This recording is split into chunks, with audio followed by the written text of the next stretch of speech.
Hi, I'm James from learningenglishwithjames.com. Today we're going to talk about how you can look and sound better on video calls. To make video calls, no matter what platform you use, you're on camera, and today we're going to talk about making you look better. Before we get started, let's address the elephant in the room. I know what you're thinking. How can a guy that looks like that improve how I look? Come on, there's nothing I can do about this. It is my face.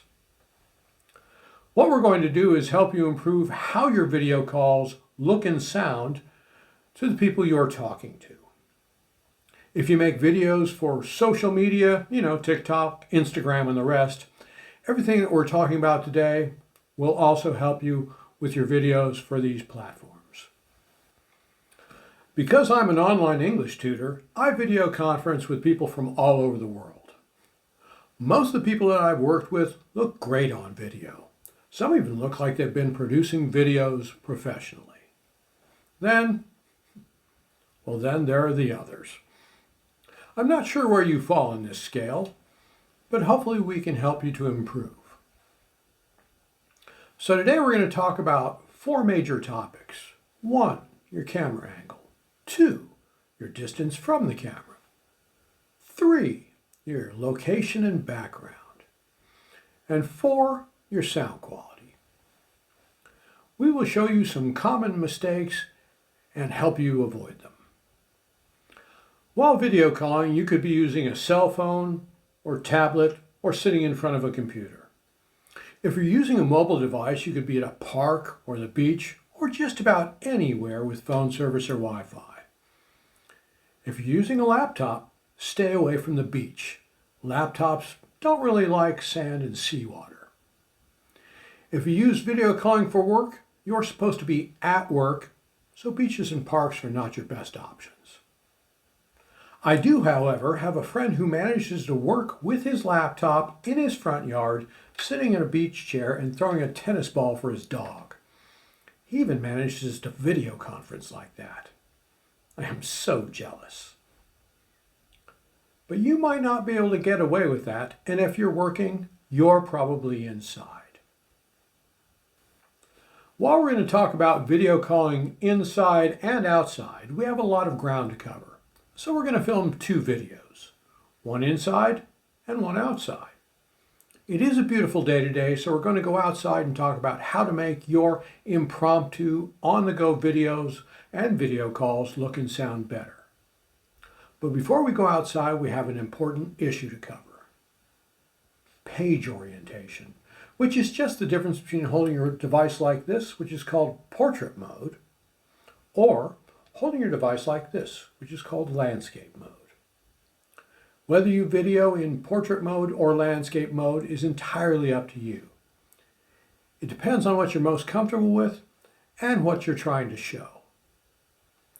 If you want to be the focus of your video, then you probably want to use portrait mode. If you have a beautiful background that you want to show, or if you're trying to capture a group of you and others, then landscape mode is probably best. Since most of the people that I've seen making video calls or videos outside have used cell phones in portrait mode, then that's what we're going to do when we get outside. But if you are lucky enough to be able to work from anywhere, or if you have to take a business call while you're on vacation, I suggest using landscape mode. It just looks more professional. Since holding a cell phone in portrait mode is more comfortable, more natural feeling than holding it in landscape mode, I suggest getting a small tripod or selfie stick if you know that you're going to be shooting in landscape mode. Okay, let's continue this outside. Welcome to Alnwick Castle in Northumberland. If you're a film buff, you may recognize the castle behind me as Hogwarts from the Harry Potter film series.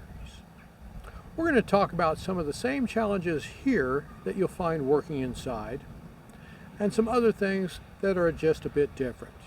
So let's begin. In order to get the best picture of you and whatever else you're trying to show, you need to hold your mobile device at about eye level or slightly above eye level. This is important for a variety of reasons. First, if you hold your camera down low like this, you won't be able to see your face very well, and neither will your friends and family, because the sky behind you, or in this case behind me, is too bright. This will make your face look washed out. The second thing to remember about holding your camera down low is, if you worry about having a double chin, this camera angle will definitely make you look like you have one. I don't really worry about that kind of thing, but you might. So, to avoid that dreaded double chin look, you want to raise your device up like this. Your face, or mine right now, is visible. The double chin has gone away, and we've made quite an improvement. A few moments ago I mentioned that you could hold your device slightly above eye level. This improves your shot in two ways. Looking slightly upward has a nice slimming effect because it stretches the skin of your neck. Also, it helps you to show off your background. And why would you go to the trouble of bringing your mobile device outside if you didn't want to share your location? Especially if you're on vacation. You know you want to make your friends and family just a little bit jealous of where you are. You're on vacation, enjoying yourself and seeing amazing things, and they're not.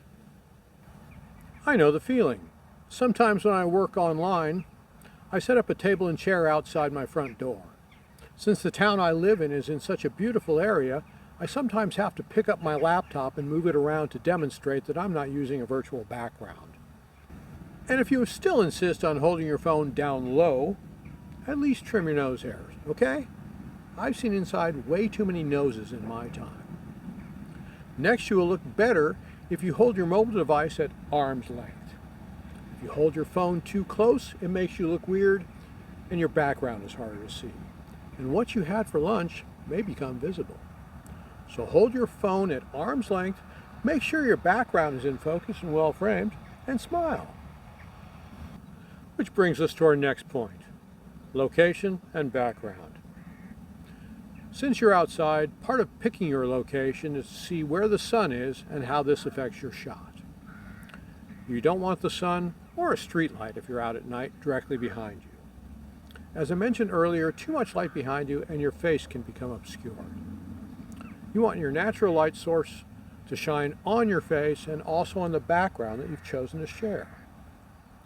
Some people say that you want the sun directly in front of you. I disagree. You've known since you were a child that you don't want to stare directly at the sun. Besides being really bad for your eyes, you'll have to squint your eyes in self-defense. Having your light source off to the side just slightly is perfect. Now let's remember that the microphone on your cell phone was designed to pick up and record your voice while you're facing the screen. If you want to focus on your backdrop for a moment or two, that's fine. Step off to the side, out of your shot. But make sure that you're facing the screen.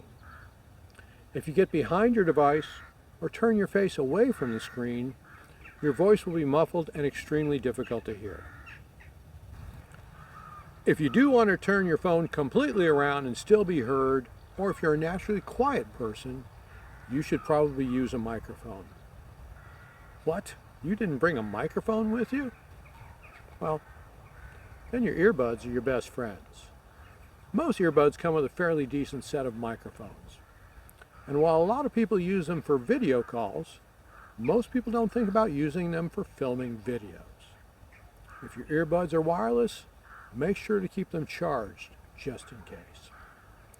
If you plan on communicating with someone over any video feed, you need to find a place that does not have a lot of background noise. If not, you'll find yourself bringing your device closer to your face, screaming at it, and the sound of your voice will distort. This will make everyone around you think that you're a lunatic. And you'll have your phone right in front of your face where you don't want it. Remember we talked earlier about a close-up view? It could show any bits of food stuck between your teeth from lunch. This is not the scenario that you're looking for.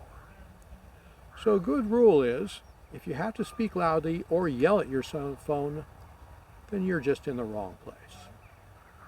I think that's all we have to talk about here, so let's go back to the studio. Hi, and welcome back. We have just a few more things to cover, so let's get going. First, we have an important safety message. You should try to avoid multitasking while making videos or video calls. Walking and video calling don't mix. Since I live in a beautiful location that gets a lot of tourists, I've seen lots of people almost get run over by a car because they just walked into the middle of the highway with their cell phone in front of their face. Sure, your friends and family want to see the glorious scenery that you've encountered on your vacation, but they don't want you to die sharing it. At least I hope not. You may want to check. One last thing to remember when videoing while you're out and about.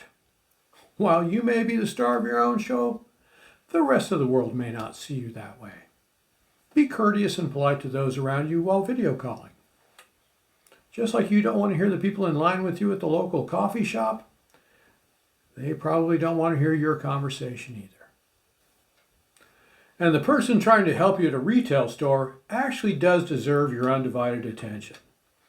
Just remember, everyone that you meet deserves to have as nice a day as you're having. Now that we've given you some tips on how to make your videos and video calls look and sound better, it's time for a quick review before we go. So, number 1, enjoy yourself while you're out and about making your video calls and videos. A smile on your face actually makes your voice sound better. 2, make sure your device is pointed at you and at the proper angle. 3, hold your device at about arm's length from your face. 4, check to make sure that you and your background are visible. And 5, make sure that you can be easily heard. And don't forget to watch our next video about video calling while you're inside.